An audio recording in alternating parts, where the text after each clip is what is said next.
namanya, pembuatan contoh naskah berita.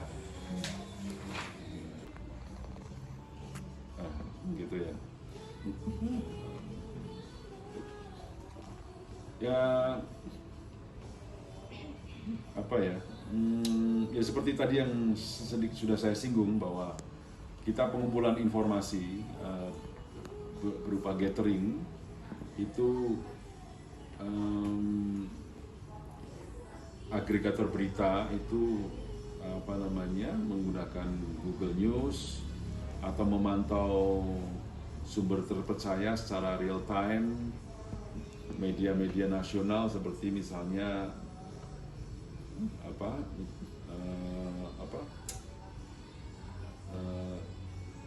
berita-berita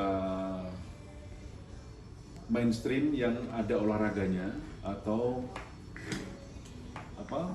portal berita yang ada berita olahraganya gitu.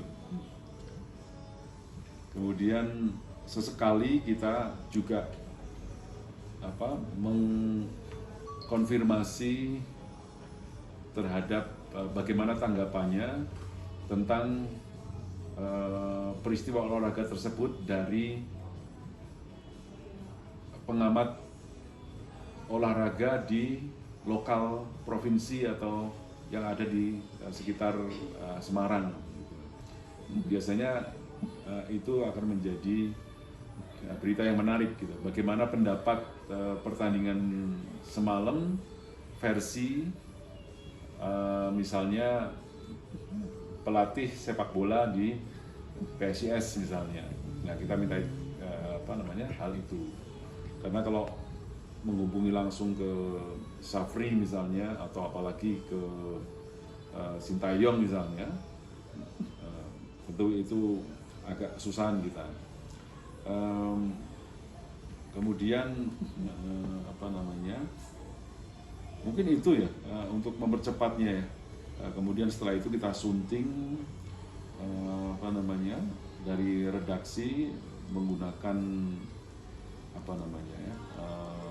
gaya bahasa untuk radio. Mungkin begitu kali ya yang kita kita lakukan. Jadi intinya adalah teknologi dalam proses penulisan berita itu sebetulnya bukan sekedar alat bantu, tetapi sudah menjadi bagian yang penting dari ekosistem kerja jurnalistik modern, mulai dari peliputan sampai dengan publikasi atau acara on air-nya, bahkan sampai ke analisis setelah ditayangkan. Karena teknologi itu mempercepat proses, kemudian juga bisa mempertajam isi dan juga memperluas jangkauan kita yang sebagai media lokal itu sangat terbatas. Gitu kira-kira.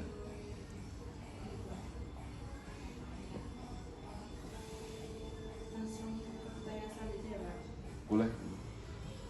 Apakah jurnalis memiliki teknik, strategi, dan kiat khusus dalam menulis berita olahraga di media?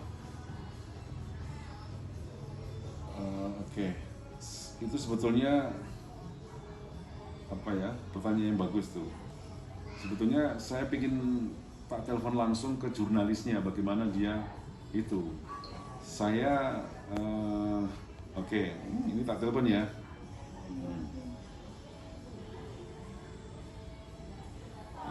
Apa pertanyaannya tadi? Apakah jurnalis memiliki teknik, strategi, dan kiat khusus dalam menulis berita olahraga di media?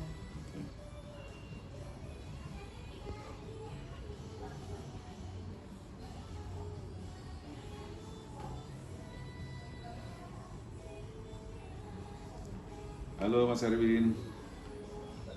Ya, ini kita ada teman-teman dari UNES yang akan menanyakan bagaimana proses peliputan berita ya. Teknik, strategi, dan kiat khusus dalam menulis. Oh, coba diulangi lagi. Gimana agak kenceng nggak Pak? Teknik, Pak, ini pertanyaannya, apakah jurnalis memiliki teknik, strategi, dan kiat khusus dalam menulis berita olahraga di media? Oh, kalau ini khusus berita olahraga Pak? Ya mungkin berita yang lainnya, tapi kebetulan olahraga. Berita yang lainnya juga tidak apa-apa Pak. Kalau teknisnya sebenarnya kalau teman-teman jurnalis di lapangan itu teknisnya kalau berita kejadian itu untuk memperoleh narasumbernya itu biasanya di lokasi langsung. Ambil contoh kemarin yang terbaru itu kan berita apa yang jalan longsor itu di Keringin di mana daerah Kabupaten Semarang berbatasan dengan Kabupaten Grobogan atau Grobogan di daerah Kedung Jati sana. Nah itu maksudnya kan berita kejadian. Kalau berita kejadian itu teknisnya untuk mencari narasumber biasanya kita datang ke lokasi. Di lokasi itu ada narasumber di situ, bisa dari warga, bisa dari pejabat yang kebetulan ada di situ, bisa diwawancara di lokasi. Intinya yang kita temui di lokasi dan berkenan atau bersedia untuk memberikan statement itu bisa kita mintai data atau mintai keterangan. Nah, bentuk konfirmasinya biasanya kita menghubungi pejabat yang terkait. Contoh kalau yang jalan yang ambles itu kemarin kan narasumbernya berarti yang dari pemerintah atau dari pejabat terkait itu adalah Dinas PU Bina Marga dan Cipta Karya Jawa Tengah, karena itu masuk dalam provinsi. Nah kita bisa wawancara per telepon atau bisa ditemui juga di kantor. Intinya kita konfirmasi itu ada beberapa teknis, bisa per telepon, bisa ketemu langsung, bisa wawancara langsung. Kalau strateginya mungkin apa ya, strateginya mungkin nggak ada strategi khusus karena metode kerjanya seperti itu. Kita dapat informasi apa, kita cross check ke lapangan, kita kumpulkan data, kita cari narasumber yang di lokasi, terus kita konfirmasi ke narasumber yang berkompeten atau narasumber yang membidangi. Nah itu juga berlaku untuk jenis pemberitaan yang lain, tidak hanya berita kejadian, berita statement atau mungkin berita kriminal. Nah itu teknisnya sama sebenarnya, seperti itu. Berarti teknisnya sama ya Pak? Untuk berita Ya, sama. jenis berita apapun ya Pak ya? Ya kalau olahraga biasanya malah lebih mudah. Kalau olahraga itu kan contoh sepak bola atau apa biasanya. Kalau yang di daerah itu biasanya kan jurnalisnya atau wartawannya itu kan per desnya itu kan macam-macam ya, ada pendidikan, ada kriminal, ada ekonomi, ada olahraga, ada hukum. Nah itu biasanya ada orangnya sendiri-sendiri. Tapi kalau yang di daerah itu satu orang dengan banyak des. Jadi semua des itu biasanya diampu oleh satu orang jurnalis atau kalau yang di daerah. Teknisnya bisa sama semua sebenarnya. Oke baik Pak, terima kasih Pak atas jawabannya. Ya, udah gitu aja. Oke. Iya Pak. Oke, gitu aja. Terima kasih. Terima kasih ya, Mas Erwin. Ya, sama-sama Mas Eri. Itu ya, jadi seperti yang tadi kita sampaikan, memang event olahraga jarang. Ada event setingkat kabupaten atau provinsi itu pun pada saat-saat tertentu. Jadi prosesnya sama seperti berita kriminal, olahraga atau apa. Dan seperti yang disampaikan tadi, olahraga memang lebih mudah. Datang ke tempat event, kemudian meliput, skornya berapa, atau wawancara dengan pelatihnya, atau apa dan sebagainya, udah selesai. Nanti kita tinggal cari tahu angle-nya, kita mau angle yang apa ini. Karena setiap pertandingan itu banyak yang akan kita soroti. Misalnya hasil pertandingan itu sendiri, kemudian kiat-kiat pelatih, bagaimana memenangkan, bagaimana tanggapannya ketika kalah misalnya, kemudian yang lebih seru lagi bagaimana, apakah eh, isu yang lagi hangat, misalnya tentang korupsi olahraga misalnya, atau penyelewengan dana olahraga dan lain sebagainya. Banyak yang bisa digali di situ ketika ada pejabat yang kira-kira kompeten. Kalau misalnya kita tanya tentang penyelewengan dana di lokasi kepada pelatih, ya tentu tidak tahu. Yang tahu adalah pengurusnya misalnya, ataupun pejabat tertentu. Jadi macam-macam, banyak, kita mau ambil angle yang mana. Bahkan satu event itu bisa berbagai angle kita kita ambil gitu. Mau angle yang mana ini yang kita ambil. Jadi banyak. Jadi sistem kerja jurnalistik itu, setiap ada peristiwa itu masing-masing masing-masing jurnalis berbeda-beda dalam menyoroti soal satu peristiwa itu. Misalnya kalau olahraga, ada yang menyoroti soal penyelewengan dananya, kemudian wartawan ini menyoroti soal kekalahannya gitu, kemudian menyoroti soal salah satu pemain yang bermasalah gitu. Jadi tergantung dari jurnalistik itu mau ambil yang mana gitu, walaupun satu peristiwa yang sama gitu kira-kira. Saya izin melanjutkan pertanyaannya. Bagaimana proses penggunaan teknologi dalam proses penyiaran berita? Teknologi dalam proses penyiaran berita ya.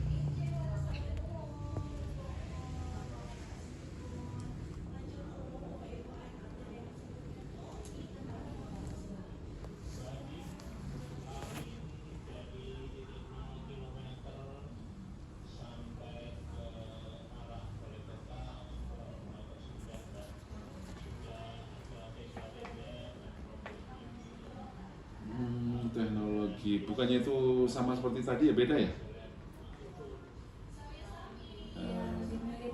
Mirip-mirip ya. Ya mungkin jawabannya juga hampir mirip-mirip ya. Kita menggunakan teknologi itu tadi karena ini canggih, ya kita memanfaatkan portal-portal berita yang ada di zaman internet ini. Tentu kita akan mempermudah pekerjaan. Satu, kita sebagai ini salah satu triknya itu ketika berita berita olahraga dunia ataupun nasional itu kita satu mengambil informasi dari portal berita. Kemudian yang kedua adalah ketika butuh insert, maka kita ambil suara dari video yang tayang terkait dengan olahraga itu. Kita ambil di situ dan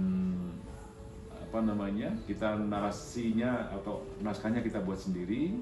Kemudian tidak lupa kita kutip berita yang kita ambil itu sebagai etika kita sebagai jurnalis. Tentu kita misalnya menurut informasi atau kantor berita Antara atau Reuters atau Bola misalnya, maka harus dikutipkan di situ bahwa kita mengambil berita itu dari portal berita apa. Kemudian kita tambahi dengan suara, karena kita radio ya, tambahi dengan suara. Kita ambil dari video-video biasanya di YouTube ataupun Instagram ataupun beberapa potongan-potongan pendek dari situ untuk melengkapi suasana berita olahraga itu. Kira-kira. Baik, pertanyaan selanjutnya terkait dengan mitra atau kontributor, bagaimana jurnalis memastikan bahwa informasi yang diperoleh itu tetap akurat dan dapat dipercaya? Oke. Kalau itu kita tidak menggunakan kontributor ya, kita belum pernah menggunakan kontributor soal berita itu. Mungkin jurnalis atau media televisi menggunakan itu, kontributor di misalnya Sulawesi Selatan gitu ya. Mereka menggunakan kontributor yang ketika itu mungkin dia belum punya reporter khusus di wilayah tersebut. Gitu. Ketika mungkin di Jawa Tengah, Rasika bisa jadi sebetulnya kita ada teman kontributor, ya sebut saja teman jurnalis lain gitu ya, teman jurnalis lain dari media lain, kita kita titip berita untuk informasi tersebut. Ya nggak ada salahnya karena kita tidak punya wartawan di misalnya di daerah Jogja yang saat ini sedang berlangsung kejuaraan internasional apa gitu. Jadi intinya adalah tentu saja tantangan utamanya adalah memastikan bahwa informasi yang mereka bawa itu tetap akurat, terpercaya, dan sesuai dengan etika jurnalistik. Ya, kita crossing fakta lah ya, di zaman modern seperti sekarang ini. Dia ketika kontributor kita di Jogja misalnya menyampaikan informasi, ya kita cross check dengan berita yang lain, kira-kira benar nggak? Apakah benar hasilnya atau pemecahan rekor dunia itu telah terpecahkan oleh Wahyu asal Purwodadi misalnya, gitu. Nah, kita cross check, oh ya benar, berarti beritanya akurat kan gitu. Kemudian kontributor juga kita minta harus mengikuti kode etik jurnalistik dan juga pedoman internal media seperti apa. Tapi biasanya ya, mereka pasti tahu, termasuk juga kita harapkan dia juga tidak melakukan plagiatisme atau hoax dan penyalahgunaan informasi untuk kepentingan tertentu, agar berita itu tetap menjadi sebuah berita yang independen. Nah, kira-kira itu mungkin kalau kontributor, dulu kita pernah ada kontributor, tetapi waktu itu era tahun 2000-an itu dia bukan reporter resmi, tetapi karena tempatnya jauh, itu kita angkat sebagai kontributor untuk berita-berita tertentu itu di Pati ya, karena kita tidak menempatkan di sana, jadi mereka kita latih dulu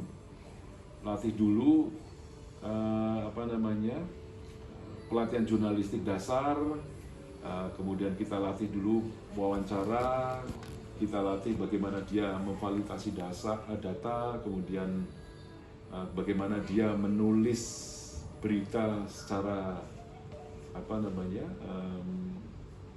etis sesuai dengan kaidah-kaidah jurnalistik itu.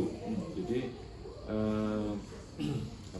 ketika peristiwa itu terjadi di Pati, maka dia akan melaporkan beritanya sesuai dengan harapan kita. Tentu saja harus didukung dengan bukti dan data yang ada, baik itu berupa foto, suara, atau yang lainnya. Jadi waktu itu kita tentu harus ada suaranya gitu, wawancara suaranya gitu. Jadi tidak bisa dia menggunakan hanya tulisan saja, tetapi juga harus ada didukung oleh wawancara gitu. Dan kita juga harus mengetahui bagaimana reputasi dari kontributor itu, apakah dia konsisten, kemudian tidak manipulatif dan bertanggung jawab. Maksudnya manipulatif itu ketika melakukan sesuatu dia cenderung bombastis gitu. Bombastis itu menggunakan melebih-lebihkan sesuatu. Waktu itu memang tidak khusus olahraga, tetapi ketika itu ada kemacetan atau kecelakaan gitu. Nah, di situ dalam kaidah jurnalistik kita tidak bisa menyimpulkan bahwa kecelakaan itu terjadi akibat tabrakan ini, ngantuk dan sebagainya, kemudian korbannya meninggal dan sebagainya. dia tidak bisa menyimpulkan itu. Yang bisa menyimpulkan, dia harus mengatakan itu berdasarkan dari pihak-pihak yang terkait. Misalnya gini, kontributor nggak boleh menyimpulkan bahwa dia meninggal sebelum ada polisi yang menyatakan. Kontributor tidak boleh menyampaikan kronologi kejadian jika polisi tidak menyampaikan, gitu ya. Kemudian, jadi setiap apa yang disambungkan itu harus ada datanya. Nah, hal semacam itu. Jadi tidak boleh berdasarkan asumsi-asumsi, apalagi dengan ditambah lagi dengan apa namanya, kemacetan yang parah hingga sampai 5 km gitu. Padahal antreannya cuma 1 kilo gitu. Nah, semacam itu kita harus cross check juga. Ya bersyukurnya kita ada apa namanya, ada Google Map ya. Jadi ketika dia menyampaikan itu, fakta nggak? Faktanya di Google Map cuma 1 kilo, dia bilang 5 kilo misalnya, dan itu kan tidak sesuai fakta. Mungkin kira-kira hal semacam itu. Baik, untuk pertanyaan selanjutnya, bagaimana cara jurnalis untuk meningkatkan engagement dan mengukur keberhasilannya?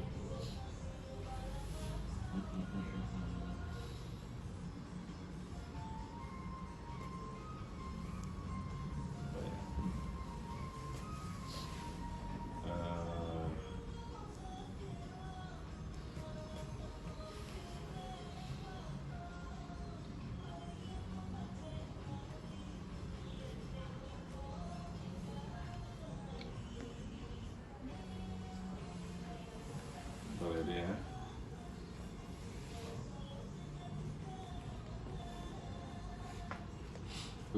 Di skip dulu coba, dihentikan dulu.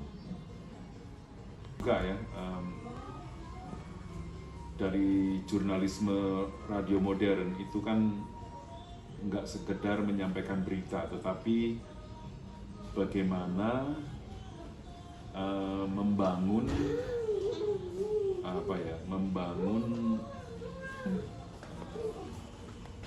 keterlibatan audiens, engagement kan itu ya,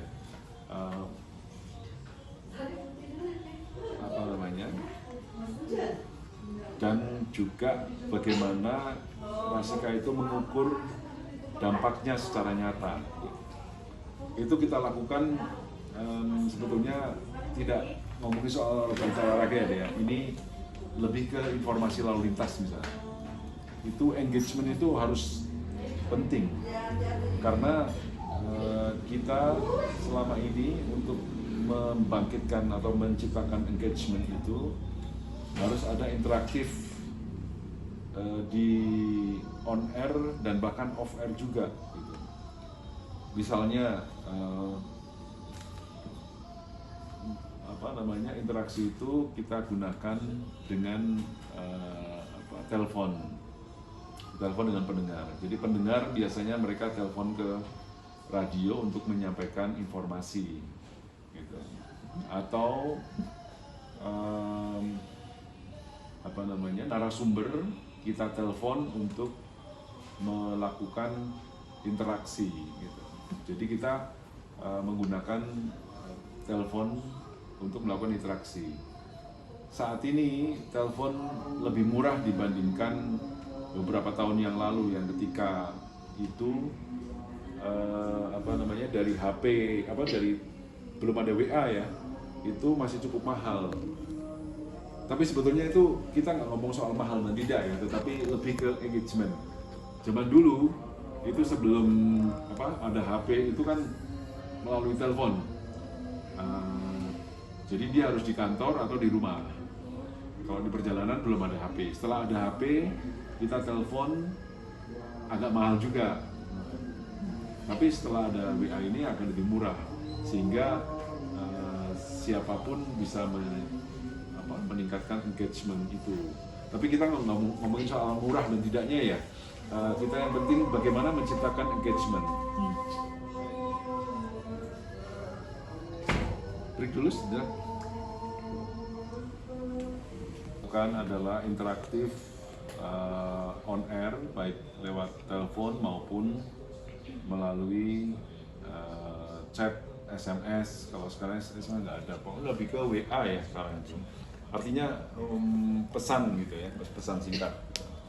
Kemudian selain telepon dan pesan singkat, kita juga karena kita disiarkan langsung by streaming, juga aplikasi dan juga media sosial, maka di situ untuk menciptakan meningkatkan engagement, kita live interaktif, pesan-pesan dari pendengar itu kita sampaikan. Jadi ada interaksi yang sudah masuk melalui Instagramnya Rasika, ini kita baca, kita sampaikan. Jadi mereka memantau lewat Instagram, kita jawab di situ bisa melalui Instagramnya langsung atau mereka memantau radio gitu. Kemudian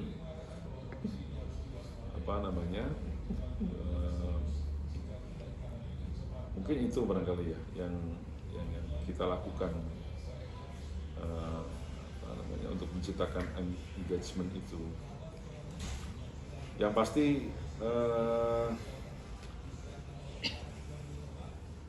mungkin itu kali itu ya. Saya izin melanjutkan pertanyaannya. Yeah. Pertanyaannya yaitu bagaimana mengatasi perubahan mendadak yang muncul dan bagaimana cara merespon dengan cepat dan efektif. Ya, sebelum itu saya jawab, ada tambahan lagi tuh soal yang tadi engagement itu ya. Kita juga setiap kali itu selalu mengukur bagaimana keberhasilan dari interaksi yang kita ciptakan itu. Biasanya kita ada menghitung statistik dan data audien. Apakah bisa radio? Karena mereka pendengar itu kan nggak bisa didata ya, tidak seperti media online yang berapa view-nya, berapa pembacanya dan sebagainya. Kalau radio gimana? Radio bisa karena sekarang ada radio rating tools, di mana di situ bisa kita menggunakan AC Nielsen. Nah, AC Nielsen menjadi tolak ukur kita sekarang ini, yang ketika kita tahu sekarang ini Rasika menjadi radio terbanyak pendengarnya di Semarang, itu ya berdasarkan dari AC Nielsen. AC Nielsen dari mana? Ya mereka punya sistem survei sendiri ya, gitu. Kemudian kita juga bisa melihat seberapa banyak interaksi langsung itu berlangsung pada saat acara gitu. Banyak penelponnya, kemudian banyak yang chat WA-nya gitu, atau banyak yang chat di media sosial. Itu tolak ukur berapa tingkat keberhasilan dari yang kita lakukan itu. Jadi media sosial itu ada engagement rate yang ada di di media sosial, dan juga survei pendengar yang kita lakukan secara periodik. Kita juga melakukan survei pendengar ya, secara periodik, mungkin sekitar 3 bulan atau 4 bulan sekali, yang melibatkan magang. Mereka yang magang di sini kita libatkan untuk melakukan survei pendengar. Nah, survei pendengar itu akan menjadi salah satu tolak ukur keberhasilan engagement itu.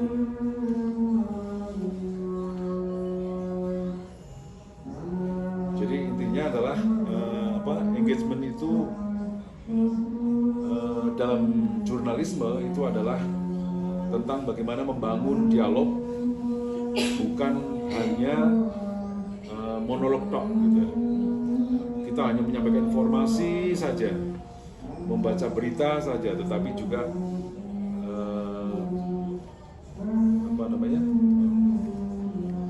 yang pasti bahwa tidak hanya diukur dari berapa banyak yang mendengar, tetapi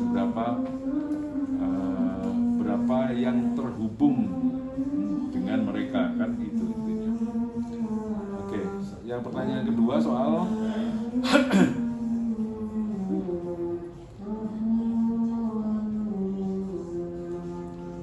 bagaimana cara merespon dengan cepat dan efektif.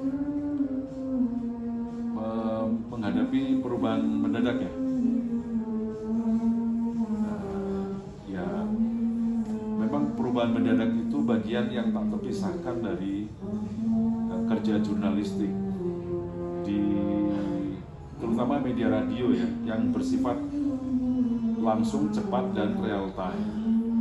Jadi berbeda dengan media koran. Koran itu apa namanya? Getting hari ini, terbit nanti sore, atau mencari berita hari ini, terbit besok pagi. Kalau radio itu lebih ke apa ya? Bersifat langsung, cepat dan real time. Jadi reporter atau jurnalis yang baik itu bukan hanya peliput tetapi juga merespon situasi yang situasi kritis, seperti misalnya apa namanya, melakukan apa ya, dari setiap redaksi harus punya prosedur protap ya, prosedur tetap, siapa yang membuat naskah ulang, siapa yang memverifikasi berita mendadak, siapa yang langsung siaran. Jadi kalau di Rasika itu ketika ada sebuah berita yang mendadak gitu ya, misalnya nih apa namanya, dalam sebuah peristiwa olahraga misalnya ada kejadian yang luar biasa gitu, maka apa namanya, reporter harus siap berada di lokasi dengan apa namanya, dengan menggali berita yang sebelumnya tidak direncanakan. Misalnya apa, peristiwa yang mendadak itu apa di sebuah peristiwa olahraga? Cedera, jatuhnya apa, pemain sepak bola, atau terjadi gangguan keamanan, apa misalnya itu, kerusuhan ya, PSIS main sama apa, musuh bebuyutan itu, apa misalnya bonek ya di Semarang. Nah, kita sudah menjadwalkan tentang bagaimana proses apa namanya, proses pertandingan itu berlangsung dan sebagainya. Tetapi secara mendadak tiba-tiba semuanya berubah karena terjadi kerusuhan. Nah, dari situ produser di sini itu akan memerintahkan apa namanya, akan memerintahkan jurnalis untuk segera mengganti berita menjadi berita tentang kerusuhan. Kira-kira begitulah. Jadi kesiapan itu harus apa, sudah terbingkai oleh jurnalis, dan itu saya pikir tidak sulit gitu ya. Dan apa namanya, jurnalis itu harus adaptif dan juga berpikir kritis. Jadi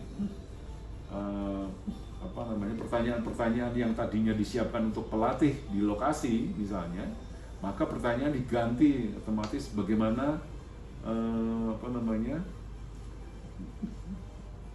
pihak keamanan misalnya. Itu kan sesuatu yang bertolak belakang gitu. Tapi yang pasti bahwa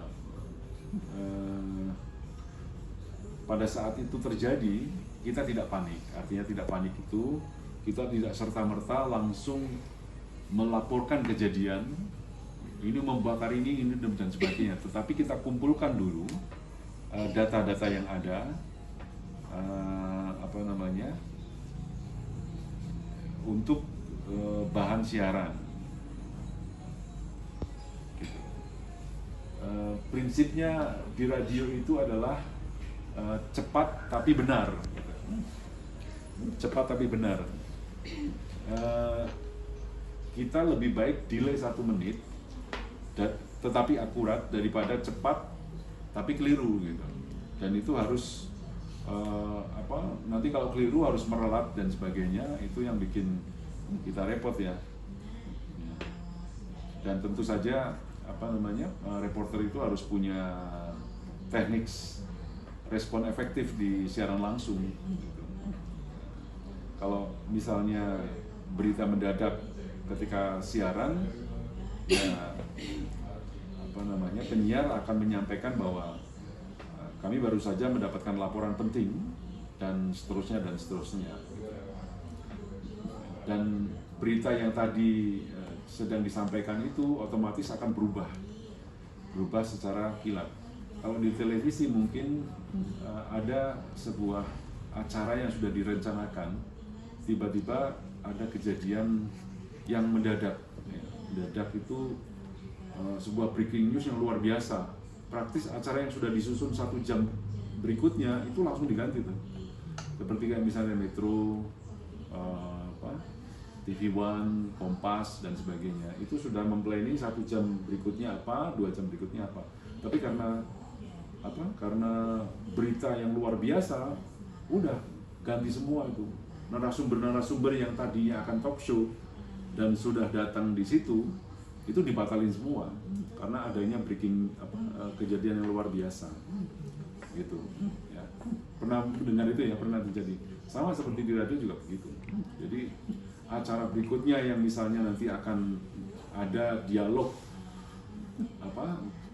dengan narasumber tertentu membahas soal ini, karena ada peristiwa yang sangat luar biasa, maka acara itu dibatalkan. Narasumber yang udah datang di sini nunggu itu kita batalkan. Maka kita akan ngomongin soal peristiwa yang terjadi. Bayangkan ketika sedang terjadi rame-rame atau luar biasa, sementara kita lagi enak-enak baca komen yang humor-humor ataupun menyampaikan lagu yang happy-happy gitu. Sementara di sisi lain ada peristiwa yang luar biasa terjadi gitu. Kira-kira gitu. Selanjutnya untuk pertanyaan yang terakhir, yaitu tantangan dan kendala yang sering dihadapi di dalam proses produksi pemberitaan olahraga di media online.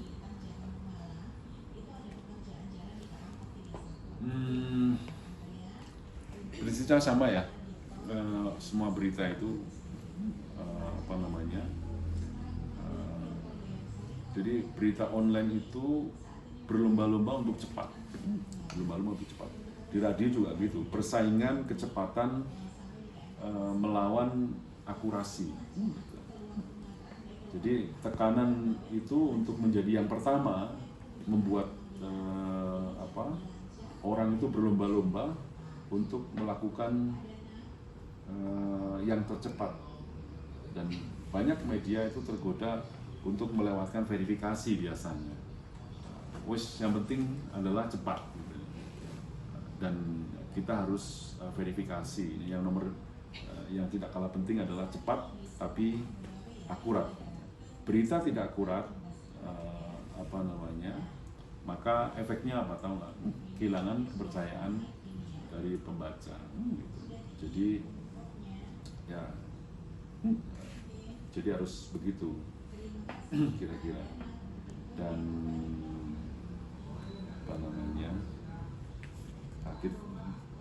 di samping itu juga kendala yang berikutnya adalah kurangnya jurnalis olahraga yang kompeten. Karena mungkin kalau media-media besar mereka punya orang-orang tertentu dengan lulusan tertentu. Kayak kalian itu kan jurusan olahraga. Nah, menjadi jurnalis olahraga tentu sudah menjadi bidangnya. Tapi bayangkan kalau Anda adalah lulusan tekniknya, tiba-tiba diterima di sebuah media, kemudian harus meliput olahraga. Itu banyak effortnya gitu. Hal-hal yang terkait teknis pertandingan dan sebagainya. Misalnya kalian tiba-tiba yang jurusan hukum, kemudian ditugaskan untuk meliput MotoGP di pulau apa terus? Mandalika. Kemudian tanpa persiapan apapun Anda silakan laporan pandangan mata. Kira-kira piye? Tanpa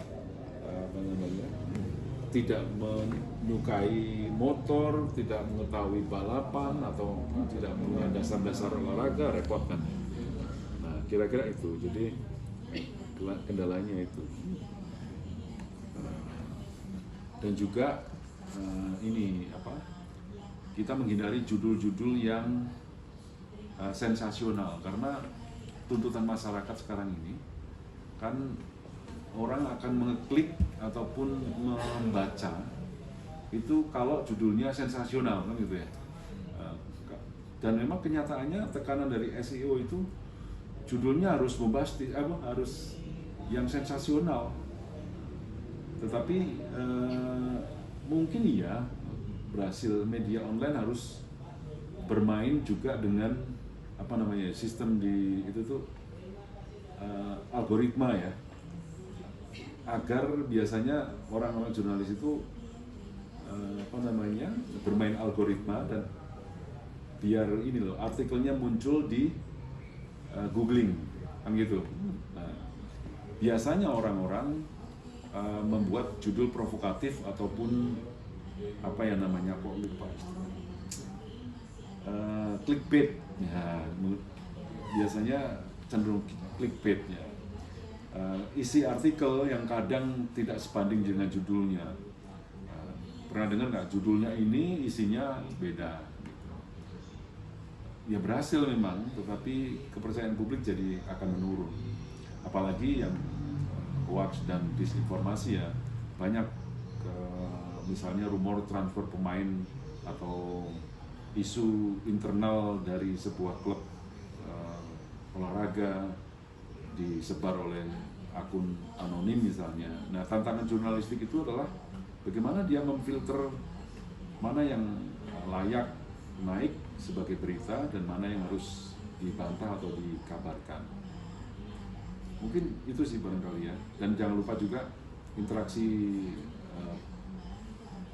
dengan pembaca ya, dalam kolom komentar ini juga perlu kita lakukan. Jadi intinya adalah produksi berita olahraga di media online itu adalah arena yang cepat, penuh tekanan dan padat persaingan. Nah, untuk bisa unggul, jurnalis itu harus nomor satu tetap akurat di bawah tekanan.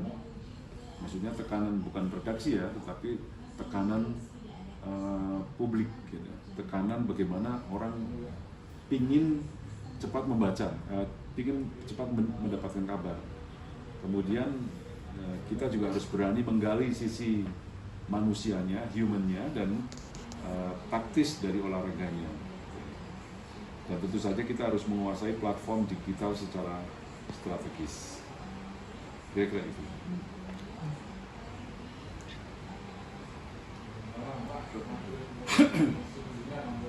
Terus ada lagi deh. Sudah, Pak.